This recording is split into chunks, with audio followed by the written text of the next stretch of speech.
भूतम भयम या नवीन मराठी चित्रपटाचे कलाकार माझ्या जनसंवाद उपक्रमामध्ये विशेष करून भेटायला आले.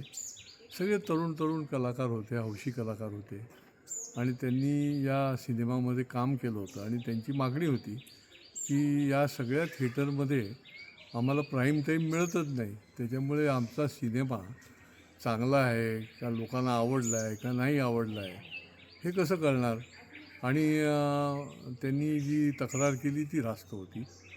त्या दृष्टीने मग आमची युवा मोर्चाच्या टीमला मी बोलवून घेतलं आणि या सर्व थिएटरच्या लोकांना, त्यांच्या संचालकांना पत्र दिली की प्राईम टाईम मराठी सिनेमाला मिळालाच पाहिजे.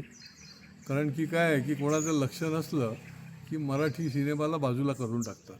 तर हे याच्यापुढे चालणार नाही आणि त्या दृष्टीने मग आमच्या सगळी टीम त्यांच्याकडे जाऊन पत्र देऊन आली आणि आता त्यांना सर्व चित्रपटगृहामध्ये, म्हणजे मॉलचे जे चित्रपटगृह आहेत त्या ठिकाणी प्राईम टाईम मिळालेला आहे. मराठी चित्रपट महाराष्ट्रात आणि महाराष्ट्रात त्यात देखील ठाण्यामध्ये याला प्राईम टाईम मिळण्याकरता पुढच्या काळात देखील जे करायला लागेल ते निश्चितपणे आम्ही करू.